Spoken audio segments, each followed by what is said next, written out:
Chikkamagaluru BJP ಅಭ್ಯರ್ಥಿ city Ravi ಇಂದು ಸಾವಿರಾರು ಕಾರ್ಯಕರ್ತರ ಜೊತೆ ಆಗಮಿಸಿ ನಾಮಪತ್ರ ಸಲ್ಲಿಸಿದರು. ಸಿಟಿ ರವಿ ಅವರ ಪತ್ನಿ ಪಲ್ಲವಿ, ಸಫಾಯಿ ಕರ್ಮಚಾರಿ ನಿಗಮ ಮಂಡಳಿ ಅಧ್ಯಕ್ಷ ವೆಂಕಟೇಶ್, ಬಿಜೆಪಿ ಜಿಲ್ಲಾಧ್ಯಕ್ಷ ಕಲ್ಮುರಡಪ್ಪ, ತಾಲೂಕು ಪಂಚಾಯತ್ ಮಾಜಿ ಅಧ್ಯಕ್ಷ ಈಶ್ವರಹಳ್ಳಿ ಮಹೇಶ್ ಈ ವೇಳೆ ಜೊತೆಗಿದ್ದರು. ಚಿಕ್ಕಮಗಳೂರು ಚುನಾವಣಾ ಅಧಿಕಾರಿ ಕಿಶೋರ್ ಕುಮಾರ್ ಅವರು ನಾಮಪತ್ರ ಸ್ವೀಕರಿಸಿದರು. ನಾಮಪತ್ರ ಸಲ್ಲಿಸುವುದಕ್ಕೂ ಮೊದಲು ಕಾಮಧೇನು ಗಣಪತಿ ದೇವಸ್ಥಾನದಲ್ಲಿ ಪೂಜೆ ಸಲ್ಲಿಸಿ ಹೊರಟ ಸಿಟಿ ರವಿ ಸ್ವಗ್ರಾಮ ಚಿಕ್ಕಮಾಗವಳ್ಳಿ ಗ್ರಾಮದಲ್ಲೂ ಗ್ರಾಮ ದೇವತೆಗೆ ಪೂಜೆ ಸಲ್ಲಿಸಿ ಪ್ರಾರ್ಥಿಸಿದರು. ರಸ್ತೆಯುದ್ದಕ್ಕೂ ಕಾರ್ಯಕರ್ತರು ಹಾರ ಹಾಕಿ ಶುಭ ಕೋರಿದರು. ಇದೇ ವೇಳೆ ಹಿರಿಯರ ಕಾಲಿಗೆ ಬಿದ್ದ ಸಿಟಿ ರವಿ ಆಶೀರ್ವಾದ ಪಡೆದರು.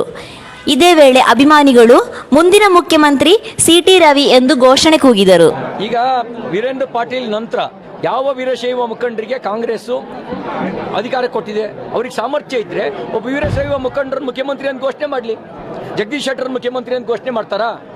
ನಾನು ಕಾಯ್ತಾ ಇದ್ದೀನಿ. ಜಗದೀಶ್ ಶೆಟ್ಟರ್ನ ಮುಂದಿನ ಮುಖ್ಯಮಂತ್ರಿ ಅಂತ ಅವ್ರು ಘೋಷಣೆ ಮಾಡಲಿ. ಲಕ್ಷ್ಮಣ್ ಸವದಿ ಅವರು ಘೋಷಣೆ ಮಾಡ್ತಾರೆ, ನಮ್ಮ ಸ್ನೇಹಿತ, ಅವ್ರನ್ನ ಘೋಷಣೆ ಮಾಡ್ತಾರಾ? ಕಾಯ್ತಾ ಇದ್ದೀವಿ, ಘೋಷಣೆ ಮಾಡಲಿ. ಈಗ ಒಣ ಮಾತುಗಳಿಂದ ಏನೂ ಪ್ರಯೋಜನ ಆಗಲ್ಲ.